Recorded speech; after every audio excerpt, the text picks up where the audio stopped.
Hello, I'm Liesel Ehlers. I'm going to present a lesson on Mathematics Level 4, that is in NCV. In our previous lesson, we have looked at the differentiation rules, and then we followed it up by using these differentiation rules to actually answer questions on tangents. For today's lesson, we are going to look at a second application of differentiation, namely rates of change. So let's do some background, get some background information. Firstly, if I have a formula describing distance in terms of time, in other words, the formula will tell me how this object's distance will develop at every single time, then, and I present this graphically, then let's put the time on the x-axis and the distance on the y-axis. So I want us to look at the gradient of this distance formula. We can present it graphically, like it can be a straight line, it can maybe be another type of graph, depending on what this distance formula is, which was being given. So the gradient of this distance graph. Remember, the gradient between 2 points is y2 minus y1 over x2 minus x1. So if I use that same formula and I actually apply it to what we have here, then the y value will be, the y2 will be a distance 2 minus the first distance, and the x values will be a time minus a time. So in other words, the gradient will be s2 minus s1 over t2 minus t1. So do you see, actually what I'll get is the difference in distance over the difference in time. Does that sound familiar? Distance over time is velocity. If I write the units, let's say distance was given in meters and the time was given in seconds, maybe that sounds more familiar to you. Now this meters per seconds unit. Meters per seconds unit for velocity. It could also be in other cases kilometer per hour or whatever. So important, what I get is velocity. And what gave this velocity? Velocity is given by the gradient. And the gradient, we already said in our previous lesson, is the derivative, in this case, of the distance formula. So what I know is actually that if I differentiate the distance formula, I'm actually going to end up getting velocity. And then in the similar way, I can put velocity on this y-axis, the horizontal, vertical axis, and time on the horizontal axis, and then I will be able to get, if I look at the gradient, I'll end up having acceleration. So let's summarize this. If I summarize this, if a distance formula is given, the distance formula differentiated will give me velocity. And if I take the velocity formula and I differentiate it, I'll end up having acceleration. So velocity differentiated gives me acceleration. In other words, acceleration is the second derivative of the distance formula. And we are going to use this to answer some questions. Let's look at a few examples. The first example, a rocket is fired up vertically into the air. After t seconds, it reaches a height of st meters, where s is given by this formula. So I have the height is described by this formula. So the height in this case, the height of this rocket, is the distance it's moving upwards. So the first question is, what is the displacement after 2 seconds? Well, the displacement is the distance. In this case, it's the height, it's all the same thing. So the distance or the displacement will be described by s, and they want to know after 2 seconds.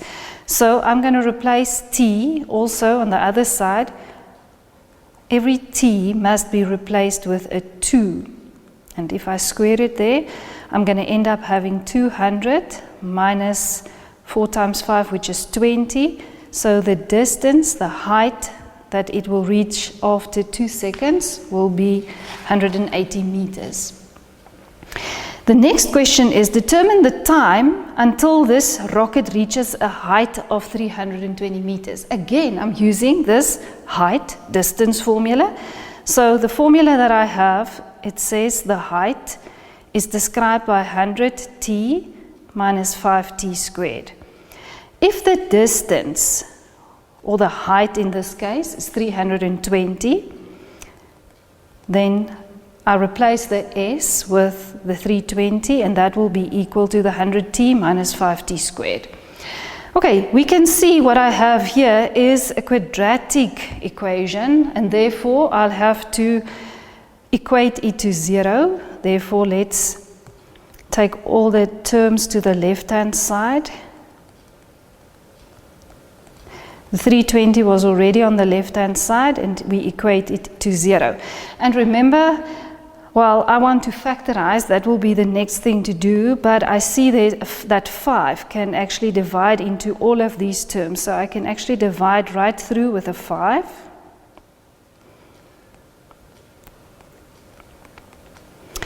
So I can actually simplify it a bit before I'm going to factorize it. 5 goes into 120 times, 64 times is equal to 0. Okay, now I have to try and factorize this. T multiplied with t will give me the t square. If this last sign here is a positive, it tells me the signs in the brackets will be the same. And it will be then two negatives, a negative and a negative. So let's think, factors of 64. I know 2 times 32 is 64, but if I add it up, I'm not going to end up having 20, so I'll have to try something else. 64 is also 4 times 16, and negative 4 minus 16 will give me exactly that negative 20 that I want. So it's going to be negative 4 and negative 16. The one bracket is 0, or the other bracket is 0, which means t will end up being 4 seconds, or t will be equal to 16 seconds. So if I go to my graph, let's say 320 meters is there.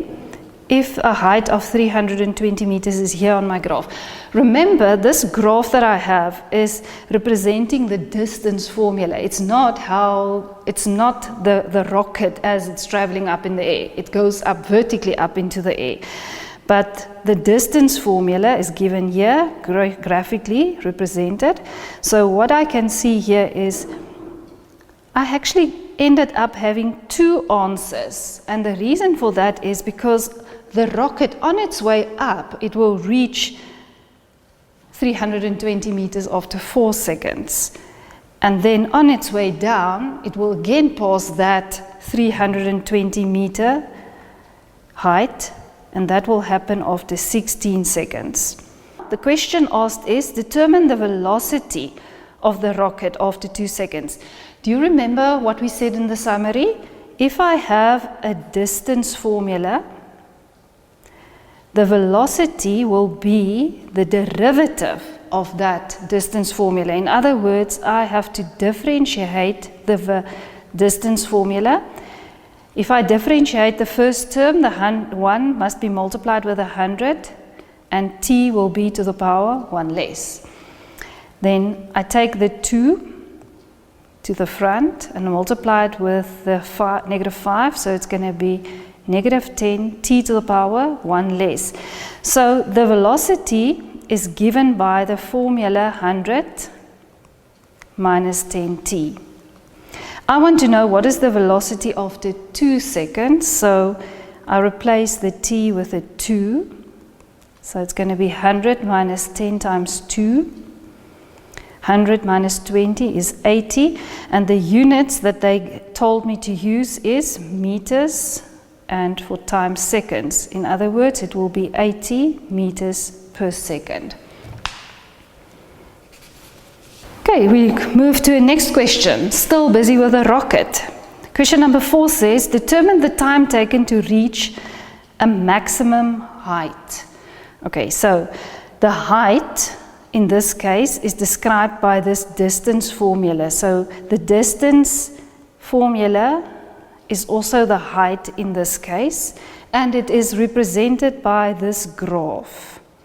So if they want to know where will this graph be at its maximum, it will be there at the turning point. So what do we know? What happens at the turning point?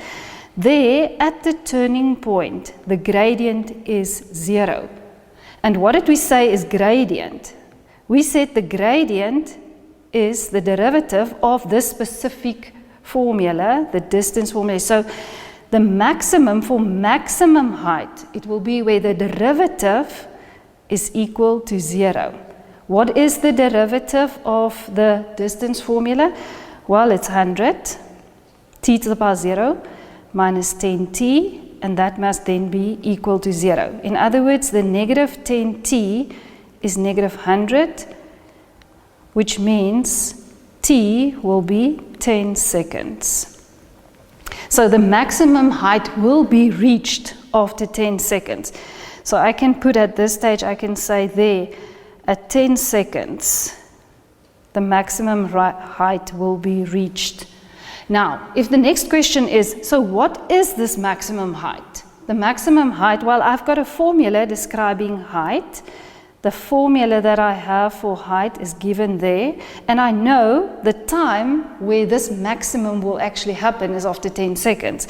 So I can just use that formula and replace the t with a 10 seconds, which I have just calculated. So replace every t with a 10, which means I'll get 1,000 minus 500 is 500 meters.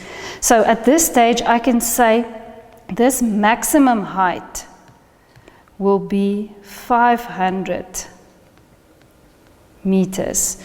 Remember we said, and that will happen after 10 seconds. So let's go back to that one. What we said previously is we said after 320, to reach a height of 320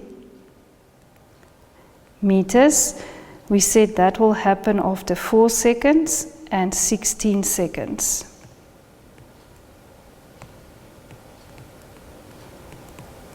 Okay, last question on the rocket. I've got still this rocket, and they say determine the acceleration of the rocket. Now, what is acceleration? If the velocity is given by the derivative, 100 minus 10t,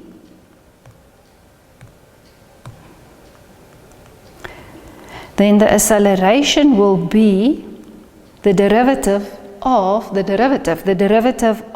velocity equation, which means it's the derivative of the 100, which is 0, it's a constant, and then the derivative of the second term will be negative 10 t to the power 0, which is negative 10, and the unit will be meters per square second at this stage. Because they said I have to use meters and second. Actually, that meters per square second is actually meters per second, because this acceleration is actually telling me how the velocity in meters per second is changing every second. The interpretation of this answer, we'll look at it a little bit later in one of the other examples. Let's look at a next example. The next example I have is about an ostrich named Roadrunner.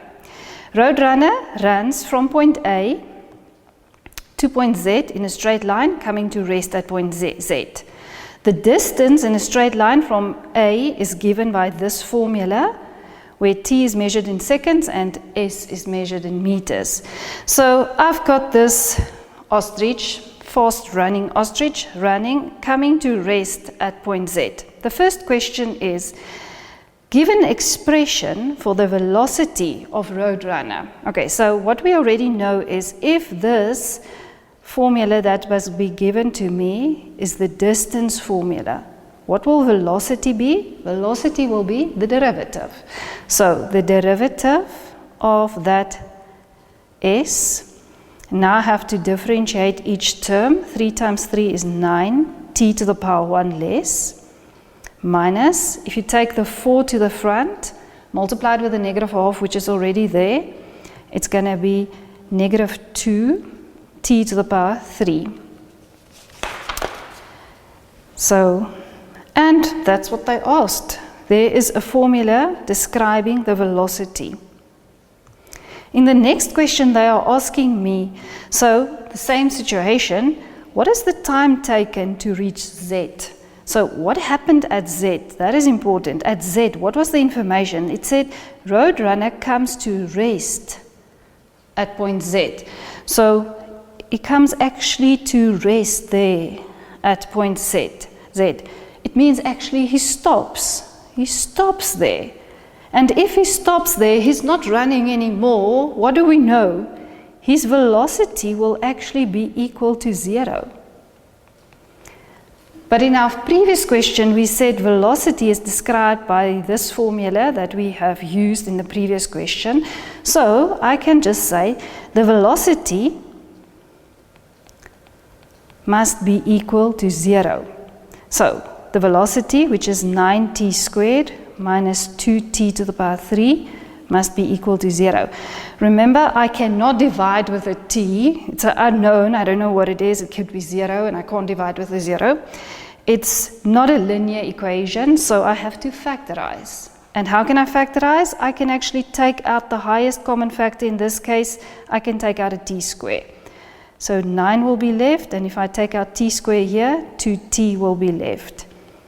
So the one bracket must be 0, or the other one must be 0, which means t squared is equal to 0, or the 9 minus 2t must be equal to 0, which means t is 0 seconds, or the negative 2t is equal to 0.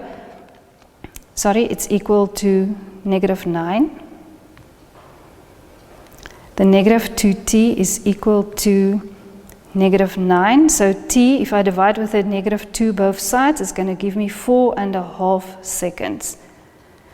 4.5 seconds. So now, why do I have two answers? Remember, what we actually calculated is where the velocity is 0. And the velocity was 0 here in the beginning as well.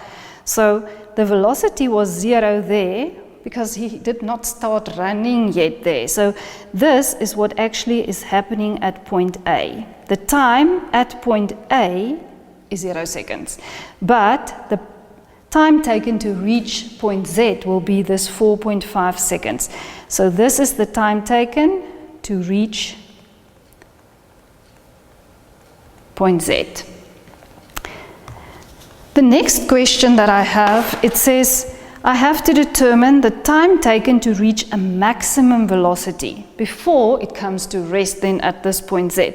So remember, for maximum velocity, the moment they say maximum, I'm actually determining the maximum of the graph. But the velocity graph, here we have the equation because we used it previously. I see it's actually a cubic graph, and a cubic graph has got this shape. So if I say I'm going to say the maximum is where the derivative is 0, where the gradient is 0. The gradient is not just 0 at the maximum, but it's also 0 there at the minimum. So I'm actually going to calculate the maximum and the minimum, and then I'll have to interpret which one is actually what I need. So here the gradient is 0, and here is the gradient is 0 at all the turning points, minimum and local max, it's going to be 0. So at the maximum velocity, we know the derivative of the velocity formula. So the velocity formula is given by this. I have to differentiate it and let it be equal to 0. So the derivative of that derivative, the derivative of the velocity formula will be, I have to differentiate this formula. So if I differentiate it, it's going to be 18t minus 6t squared. And what did we say? Let's just say it here. I know the second derivative must actually be equal to 0 at the turning points. So 18t minus 6t squared must be equal to 0, which means I can take out a 6t as a common factor. I have to factorize because it's a quadratic equation what I have. 6 goes into 18 3 times. I took out a 6t, so t is left in that bracket, and that is equal to 0. So let's just calculate what is the time. 6t must be 0, or the other bracket must be 0 for me to get 0 as an answer after multiplication. So t is equal to 0, or negative t is negative 3, which means t is 3 seconds. So let's interpret this. If I interpret this, remember I'm actually calculated the minimum and the maximum, because at minimum and local max, the derivative, the gradient, was 0. So at t0 times 0 seconds, it's the minimum velocity. So the maximum velocity will be reached after 3 seconds before it comes to rest there at the point Z. A last question. The maximum acceleration of Roadrunner. Okay, so what will the acceleration be? The acceleration will be the second derivative, which is 18t minus 6t squared. For maximum acceleration, I actually have to differentiate the acceleration formula and let it be equal to 0, because maximums and minimums are reached where the derivative, the gradient, is equal to 0. So I have to take the derivative, which will be 18 minus 12t, and let it be equal to 0. So negative 12t will be equal to negative 18, and if I actually divide with a negative 12 both sides, I'm going to get 18 over 12, which is 3 over 2, which is 1.5 seconds. That is not the maximum acceleration. That is when it will happen. So I'm going to use the acceleration formula and substitute into t the time when the maximum will happen. So I have to replace every t with 1.5 seconds. And I'll end up having 13.5 meters per square second. The next example that I have, it's about an object blasted into the ground such that it reaches a depth of ft meters, where t is in time, the time in seconds. So here they say I've got the depth is described by this formula here. What is the depth? The depth is the distance it is going into the ground, downwards. Okay, so it's actually the distance. Let's put the depth. The depth is the distance. So the question is, what is the velocity of this object after 1 second? So the velocity